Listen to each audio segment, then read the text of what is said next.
Why do I believe? Part 2, the second 10 years of my life. In part 2, I will look at the second 10 years of my life, which can be summarized as the years wherein I made 3 key decisions at the ages of 11, 12 and 17. These decisions would shape my future life. The big question is, do I believe in God? Do I believe that there is a supernatural being who was guiding me in making these decisions? And my answer is yes. Because if it were down to me, I do not think I had the maturity and capacity to understand the implications of making these important life-changing decisions. I most probably would have followed the pack, done what my friends were doing, and hesitated to do anything remotely different.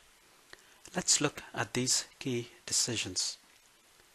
The first decision I made at the age of 11. I happened to attend a 3-day live-in retreat which was organized by my school. This meant I had to stay away from home for the first time in my life. Something within me liked what I experienced during those 3 days. Perhaps it was the structure and rhythm of observing a timetable. Perhaps it was the feeling of being on my own on an away camp with my friends. Or perhaps it was the escape from the poverty and confusion that was a constant at home. I rarely asked my parents for anything before then, but somehow it still amazes me that as an 11-year-old, I had an inner prompting within me that made me tell my dad that I liked the retreat and the associated boarding life. I liked it so much so that I wanted to join the boarding school. This was one of the best decisions to happen to me. Even to this day, I cannot imagine how I took this bold decision. I do not take credit for it, but I have to acknowledge that it was a divine planner who knew what was best for me. True to the divine plan, I loved boarding life. The food may not have been great for my friends, but for me the food was good and I loved the food. It was like being in a summer camp, having all my friends, playing games, learning musical instruments and enjoying every minute from 6 a.m. when we woke up to about 10 in the night when we went to sleep. Each and every minute was filled with activity and excitement. Even though some of my friends were homesick and pining for their parents and the warmth of their homes, I for myself was thoroughly enjoying boarding life.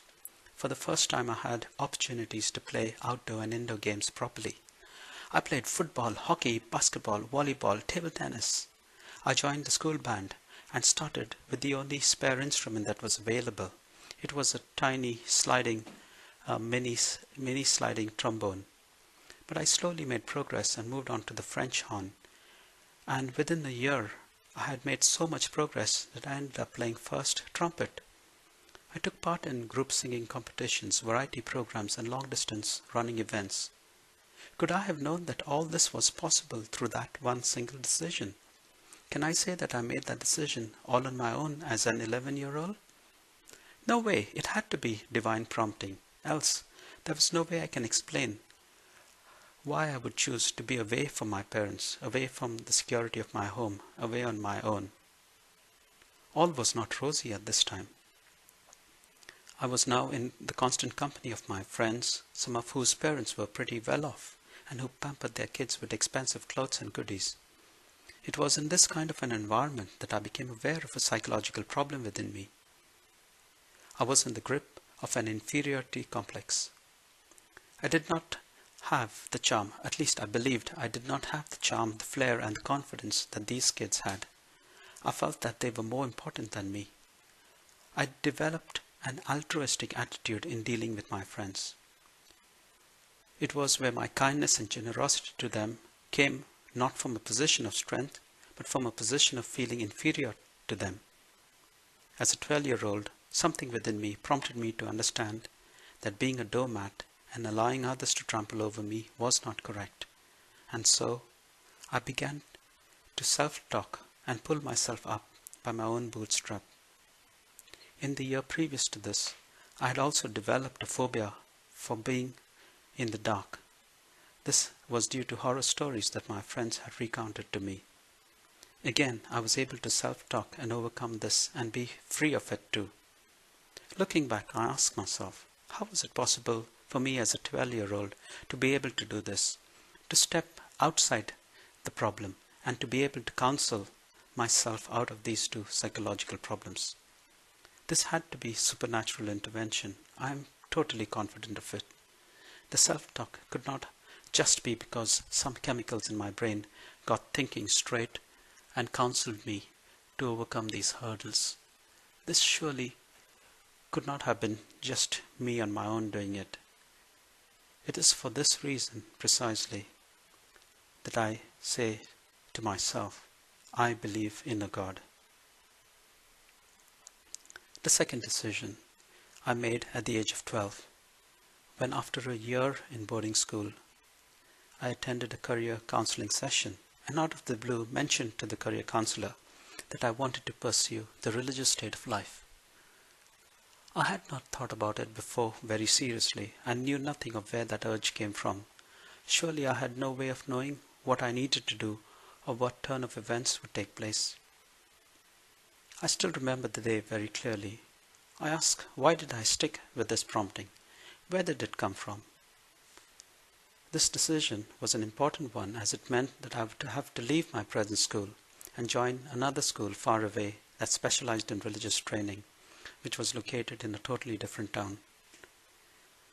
My band master was not too happy with my decision to leave the school, as he had over the year coached me into becoming a really good first trumpeter, and he tried his level best to get me to delay my decision to leave the school. But, as per God's plan, I left the school and joined the next school. Looking back at this event, I can say that it had to be the hand of God pulling at the strings in my heart and prompting me to do things that I, as a 11-year-old, would never have done on my own. The next 4 years, which were my teenage years, went by quickly.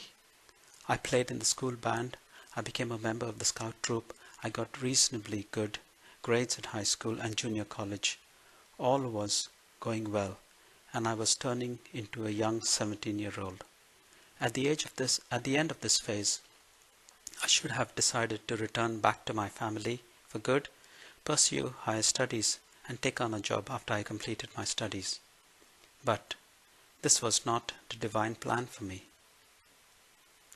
The third decision I made at the age of 17. I felt the deep calling within me to follow on with the choice I had made when I was 12 years old. And so I opted for further studies in religious life.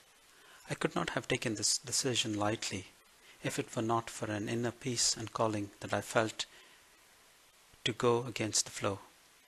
While most of my friends had decided to opt out and join the world and attend normal college, I had, along with a few others, chosen the option to stay in religious life and undergo a period of discernment and religious studies. I ask, why would I jeopardize my future career options and opt for a life of self-sacrifice and adherence to an ascetic lifestyle? Who was behind this decision? Was it only me making this decision, or was it the hand of a divine being whose infinite wisdom was inspiring me to take the next move, and who knew all along what was in store? In order to pursue religious life, I had to relocate to another town and undertook a bachelor's degree in philosophy. This period of study opened up my mind to the thinking of various philosophers. For the first time I heard about Plato, Aristotle, and Socrates. I realized how important it was to think and reason. I learned about the philosophies of Albert Camus, Descartes, and Friedrich Nietzsche, who publicly stated that God is dead. I strongly believed in the immense capacity of the human mind. I observed that I was aware of body and mind, but not the spirit, as the topic for my dissertation paper was solely focused on the human mind being capable of controlling and instructing the body. Looking back, I can see how strongly I believed in the power of the human mind, but now understand that I was agnostic to my spirit and the workings of a divine spirit through my life's journey. Having completed my studies, I took up the next assignment. At the tender age of 20, I took on responsibilities that I could never have imagined taking up if I were without divine intervention. I played several key roles. Key among them was I was appointed class teacher for year 8 students. I was also appointed as the scout master for the scout troop. Along with responsibility came respect and authority, which was something I could not have asked for. Did I deserve it? Was it something that I could have planned for myself? No, this had to be divine intervention, and I was simply allowing myself to be led according to the divine will. I shudder to think what my life might have become on my own if I chose to ignore my inner calling and instead pursue my own career path. I am glad I did not. As I now look back at my life, I can truly say there is a God who loved me and prompted me to make life choices